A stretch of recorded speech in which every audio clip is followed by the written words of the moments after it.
Indian humanitarian, spiritual leader, and peace envoy Gurudev Shri Ravi Shankar continued to spread his philosophy of inner healing and global change on the island of Jamaica in the capacity of a specially invited guest at India House located in the nation's capital. The event saw representatives from the private sector of Jamaica along with government officials, all of who welcomed the founder of the Art of Living Foundation and his spiritual and business insight.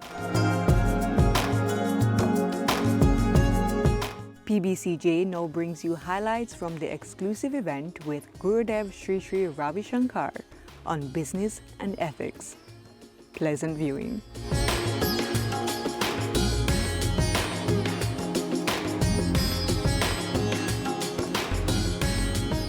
India and Jamaica share close and friendly ties which are based on historical and cultural linkages. Our Honorable Prime Minister Shri Narendra Modi, during the visit of Dr. the Most Honorable Andrew Holness, Prime Minister of Jamaica, to India in October 2024, this month, recently, remarked that India and Jamaica relations are hinged on 4 C's, that is culture, cricket, Commonwealth, and CARICOM.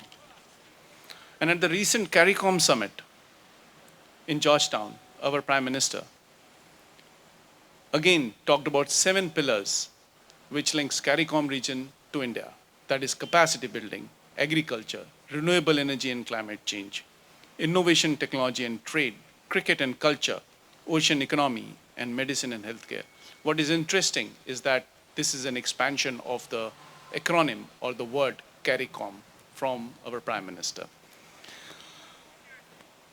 The over 70,000 strong Indian diaspora in Jamaica is a solid bridge between our two nations. Not only that, our partnership as countries of Global South has brought us even more closer in issues of mutual concern, such as finance, food, energy, and health security. Therefore, in this 5 months of my tenure here, I believe that this immense goodwill, mutually shared values, and strong cultural ties between our two great nations lays a solid foundation for a mutually beneficial trade, investment, and economic partnership also. There is a lot that can be done. India has a strong partnership which it is building with CARICOM and Latin America, this region. The distances between India and Latin America, CARICOM region, are shrinking every day. Our current trade with Latin America region is roughly $50 billion. We have 35 line of credits active in this region. And in his speech last year, our Honorable External Affairs Minister, Dr. Shankar, stated that his vision is to see this region develop into an economy, India and Latin America, into an economy of $100 billion by 2028. Why is this important for Jamaica? Because out of this growing partnership in this region, I find a lot that can be done with Jamaica.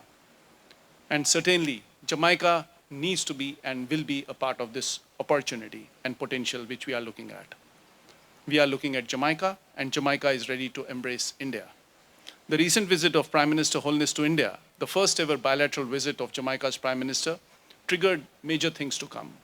We signed 4 memorandum of understandings: sports, culture, exchange, digital payment, and digital public infrastructure.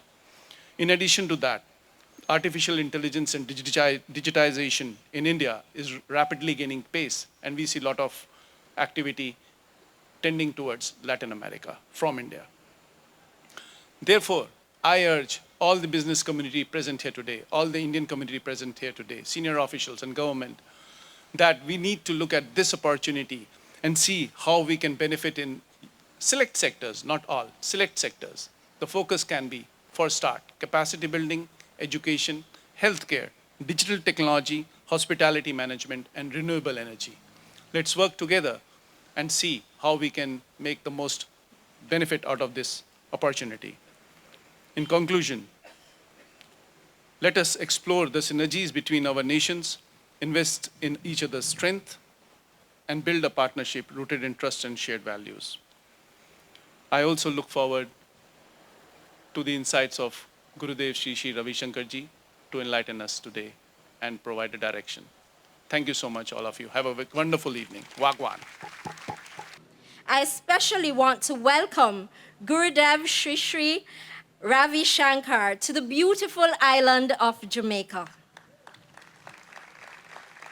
Your global message of peace reminds us that in a world often marked by division, spirituality and peace are vital cornerstones for any sustainable development and growth of a country. We are delighted to have you and look forward to the inspiration and wisdom that you will share. This evening's event celebrates and further strengthens the long-standing but still growing and evolving bond between Jamaica and India, a relationship founded on shared values, vibrant cultures, and a steadfast commitment to economic collaboration. The partnership between our two countries has flourished remarkably in recent years, evidenced by the steady growth of bilateral trade, which reached an impressive 116 million in fiscal year 23-24, a 26% increase on the previous year. This upward trajectory reflects the dedication of both nations to nurturing mutual economic prosperity. In the last 2 years, since I have been president of JAMPRO, I am pleased to say that I have welcomed not one, not two, but 4 delegations from India. And in June of this year, we were pleased to facilitate the International Startup Fund's Global CXO Summit. This landmark event brought in esteemed Indian delegation of over 15 companies to our shores and highlighted Jamaica's potential as a hub for investment and collaboration in sectors such as knowledge process outsourcing, business process outsourcing, agri-tech, fintech, and creative industries. The conversations initiated at the summit underscores the synergies between our two countries and opened new doors for strategic partnerships. Just this year alone, we at JAMPRO are very pleased to have facilitated 2 investment projects, one in digital services and one in agriculture, with principals that are from India. And I believe that this is only a sign of even bigger and better things to come. Most recently, a milestone moment in our relationship occurred during the historic visit of our Prime Minister, Dr. the Most Honorable Andrew Holness, to India. And coming on the heels of our opening Jamaica's High Commission in New Delhi, this engagement served to strengthen the bridge between our two countries. As home to Jamaica's Film Commission, we at JAMPRO are particularly excited about the discussions held on cooperation and collaboration to boost Jamaica's film industry. And we look forward to furthering the discussions on the possibility of a Jamaica-Indian co-production treaty that will see more Jamaican and Indian producers working together to tell the stories of our combined history and our shared heritage. This evening, as we gather, we have a unique opportunity to capitalize on this momentum. It is an opportunity for dialogue, collaboration, and visionary thinking that can propel our business and trade relationships to new heights. JAMPRO remains committed to working with the business community in harnessing the full potential of our bilateral ties. And we are confident that together we can achieve transformative growth. I look forward to this evening's insightful discussions and the promising opportunities for the future that will undoubtedly emerge from this event. Thank you very much and have a wonderful evening. A particular significant aspect of the strengthening ties between our nations is the presence of Gurudev Shri Ravi Shankar here this evening. Your leadership and engagement with the Jamaican business community today signifies deepening relationship that transcends economics and touches deep into our cultural spheres. Your work is helping to create greater understanding and collaboration from the grassroots level and within the corporate and governmental sectors as well, as you speak about business and ethics, something that we all have to be very concerned about and very much in supporting it. I must acknowledge the deep historical connection between our countries symbolized by the statues in streets, not statutes, but statues and streets named after Indian leaders. The statue of Mahatma Gandhi depicting, if you'll allow me, we have a little breeze here, so I'm fighting with the paper, but I'll get there. The statue of Mahatma Gandhi depicting the famous Dandi March and donated by the ICCR was installed in July 2012 at the University of the West Indies, Mona campus. I remember visiting that occasion. Another statue of the Mahatma has also been installed at the Jamaica Library Service to commemorate the 148th birth anniversary of Mahatma Gandhi in October 2, 2017. I was certainly at that. The latest renaming of a road in Kingston was done in honor of Dr. Bhimarao Ambedkar, a most able but humble Indian jurist, economist, and social reformer whom I greatly admire. Dr. Ambedkar had an MA and PhD from Columbia, an MSc and DSc, Doctor of Science in Economics, from the London School of Economics. And he was really, for the Jamaicans who may not have known, he's called the father of the Indian Constitution by some. He chaired the Constitutional Committee that wrote the Constitution that made sure women's rights were enshrined from 1948, not 1968, not 2018, but from 1948. In fact, I suspect, Ambassador Duchamp, that it was written in probably 1947, because that's when the Assembly would have studied it. So I'm so pleased this evening, very pleased, to see all of us here to recognize Gurudev. Let this growing collaboration between India, the world's largest democracy and the largest economy in the Commonwealth, and Jamaica, the largest democracy in CARICOM, become a great example to our region and indeed to many across the world as to how a big country and a small country, because of shared values, can have a wonderful collaboration. Gurudev Shri Ravi Shankar, welcome to Jamaica. It is an immense honor to stand before you today on this remarkable occasion where we celebrate not only the transformative work of Gurudev Shri Ravi Shankar and the Art of Living Foundation, but also the deep, enduring bond between India and Jamaica. Gurudev Shri Ravi Shankar is not just a spiritual leader, he's also one of the most revered global ambassador of peace, compassion, and transformation.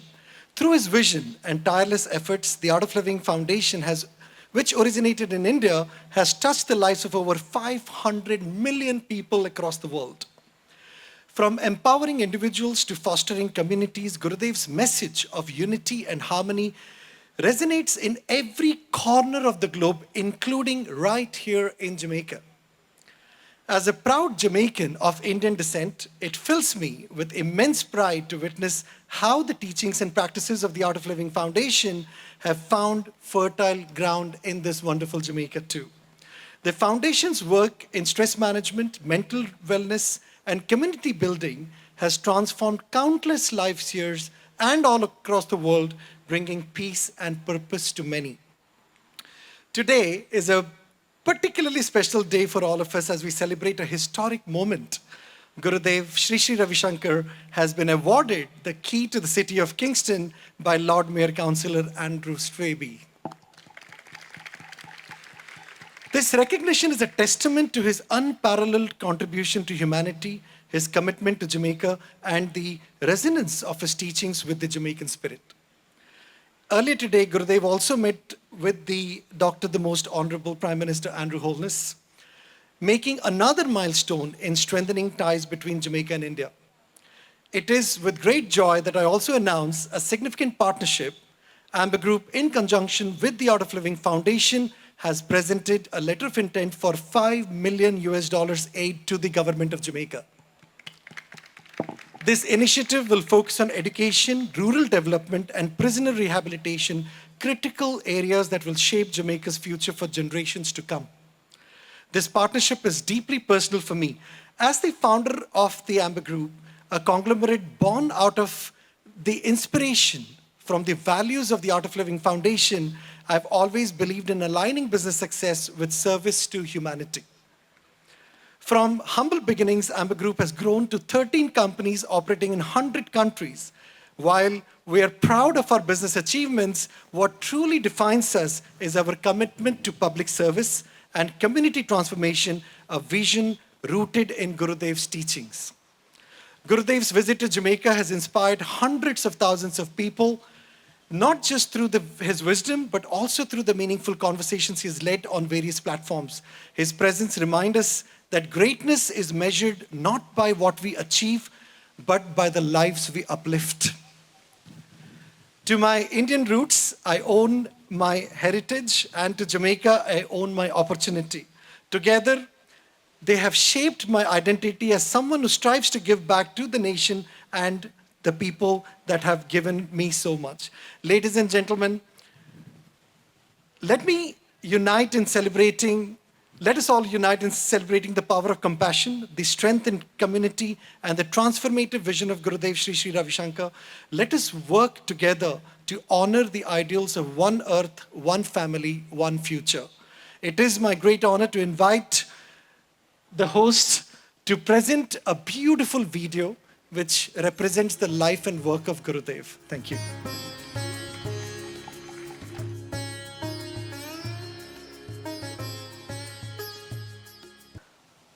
Honorable His Excellency, the Ambassador of India to Jamaica, Honorable Ministers, Senators, Honorable Justice, and other dignitaries present here. We have heard very extensively about how we all can benefit by collaboration, cooperation in the field of business. And how it is so important for us to have a vision for the future. I won't elaborate much, but I would like to, on a lighter note, I would like to say something. You know, the word Jamaica is very popular in India in almost every household. You know how? Ask me how. Jamai means son-in-law. If you leave the last two words and say Jamai, that means son-in-law. And if you leave the first two words and say Maika, is mother's home. So,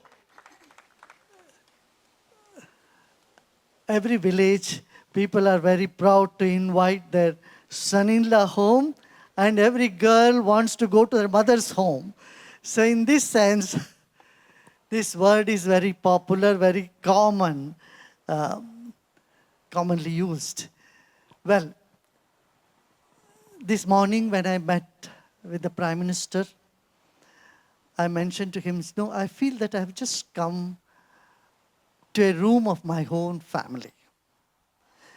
We in India have always considered the whole world as one family, one global family.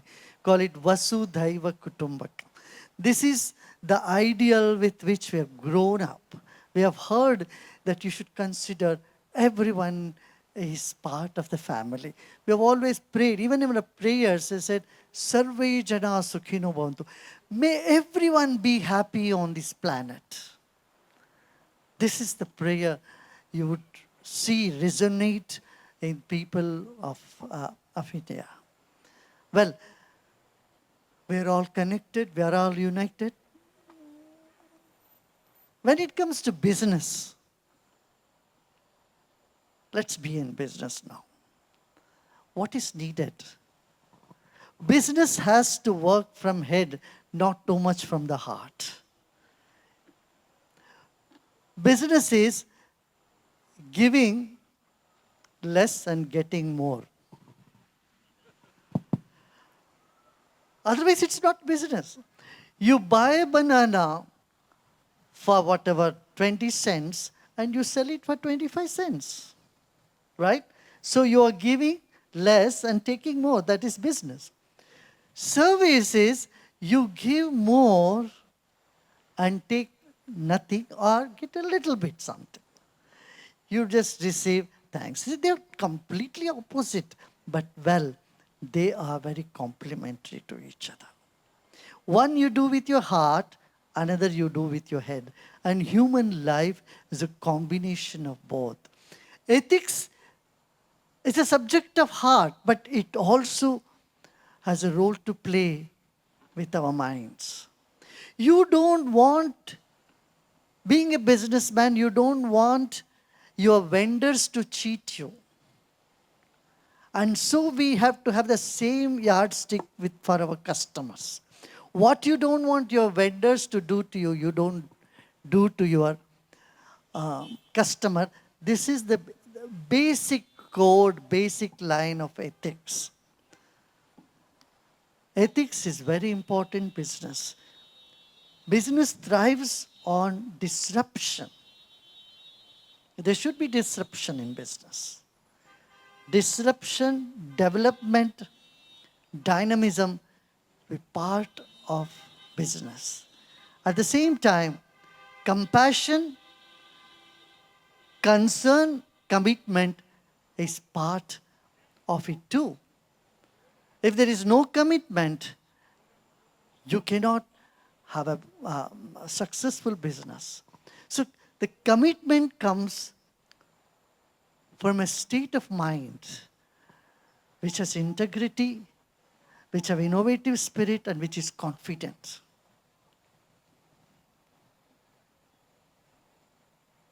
Are you all here? So disruption is essential, but not unethical disruption. Unethically, you can rise higher in business, but in no time you can fall also. You will fall. And this we have seen over and again. Wherever some business homes have really risen up in an unethical way, they have ended up in some place where they have to count the bars there. So ethics in business is for sustainable development, sustainable business growth. This is very important, especially with young people. Keeping this in mind, Art of Living started a program called the Global Forum for Ethics in Business in cooperation with the European Parliament. So every year in European Parliament, we have instituted a prize, and there is a jury which would select different business houses and give them the award for showcasing the younger generation, for the entrepreneurs and budding business leaders to give them a model. Yeah, you can be ethical and still grow. The misnomer is, if you follow ethics, you cannot really flourish in business. You have to do all that hanky-panky things in order to grow in business. You have to tell lies in order to grow in business. This is a misnomer. So there are institutions, there are business houses, there are entrepreneurs who have towed the path of ethics and still have been successful. And these models have to be exhibited to inspire and to inspire the younger generation and get them out of this misnomer. What do you think? Yeah. Again, when there is peace, only then prosperity can come. They are sort of, they are together, they are married. Peace and prosperity. Peace, productivity, prosperity, they are all connected. If there is no peace, you can't think, you can't be innovative. If you are worried, you can't do anything that is meaningful, that's useful, for either for you or for the society. It's very important to see that there is peace in the mind and peace in the environment. Only a violence-free atmosphere is congenial for development. In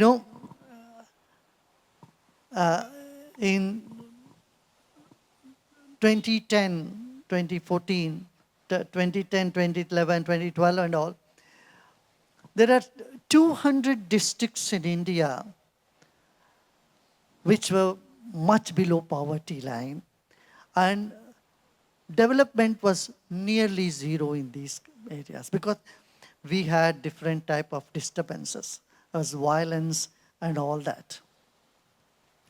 There were Naxalite violence, that is the red terror, or what we call as. And in these situations, no businessman would want to go to these districts and start any business. After the coming of our Honorable Prime Minister Narendra Modi, this whole scenario has changed. In this short span of 10 years, he has transformed India to a much, much peaceful, much prosperous place where infrastructure has developed like never before. If you come to India now and you have not been there for the last 10 years, you will be really surprised. You are in for surprise. You will see the infrastructure is so much better. The peace has been well established in almost all parts of India, except just few districts are still left, but they are also so much better now. So when there is peace, then people would come and invest, industries come, productivity happens there, then prosperity comes. When there is prosperity, it leads to more harmony in society. So this interconnectivity of peace and prosperity is largely ignored. In the United Nations, last time I also mentioned this, that there is so much emphasis on security, though in one breath we say peace and security, very little attention is given to peace, only security is being given a huge budget. So if every nation allots 0.1% of their defense budget to peace education, world would be, I tell you, definitely a better place. Because we are not paying much attention to peace. In 2015, when the World Yoga Day was declared, in United Nations, I had the privilege of leading them through meditation. The then Secretary General of United Nations, Ban Ki-moon, you know what he said? Gurudev, we need this meditation before every negotiation. Then people can listen. Today, the listening has gone so down, Our attention span has shrunk. People don't listen to each other. Haven't you had this experience? You have been talking to somebody and they're off. Our attention span today, according to psychologists, is only 30 seconds. More than 30 seconds, you can't hold people's attention, mind. 40% of our school teachers are depressed in the world. Classroom violences have skyrocketed.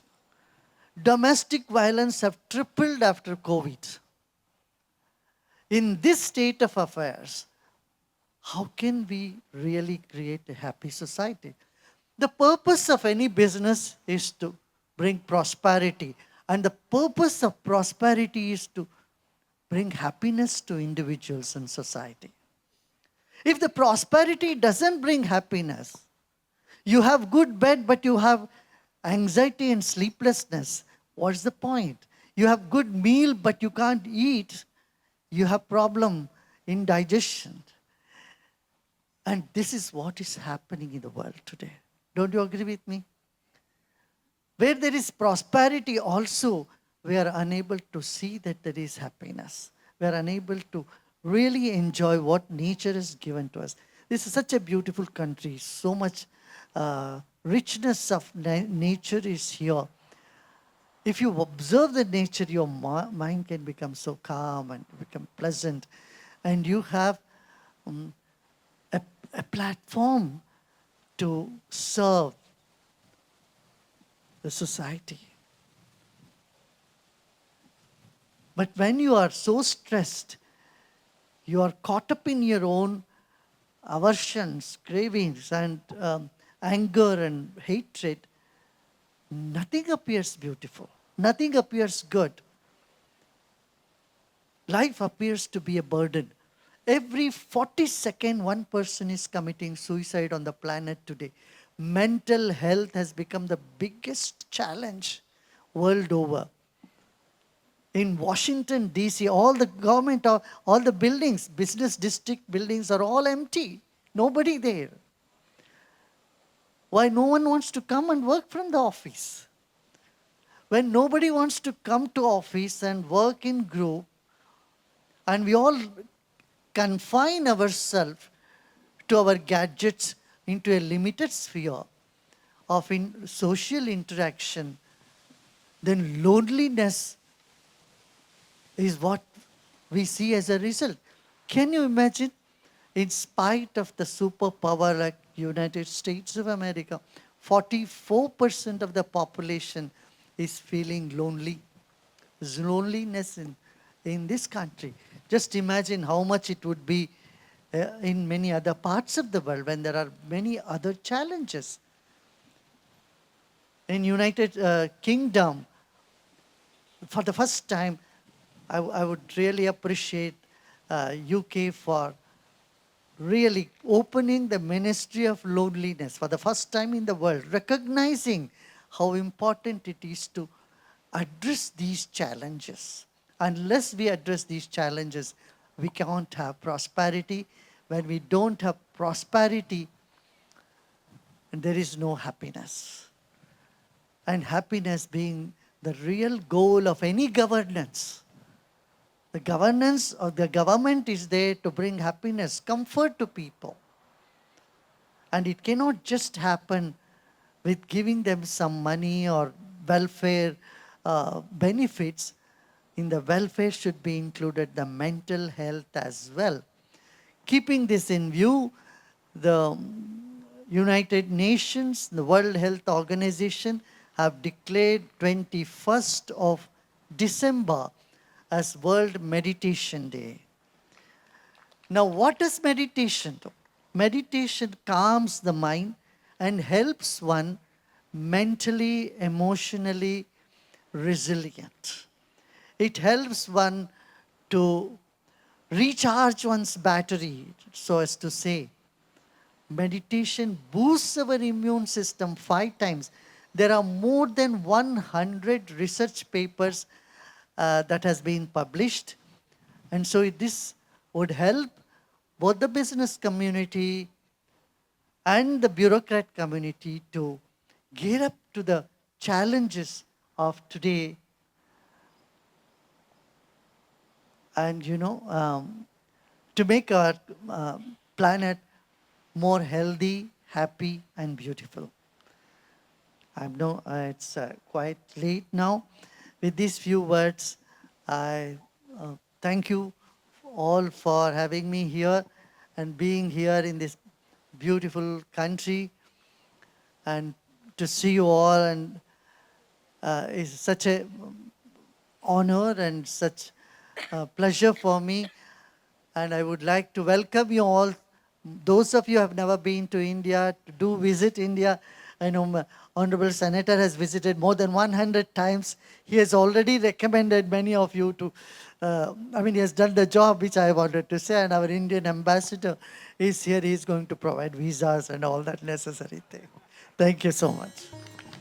This has been PBCJ's highlights of the exclusive event with Gurudev Shri Ravi Shankar on business and ethics. Thank you for watching.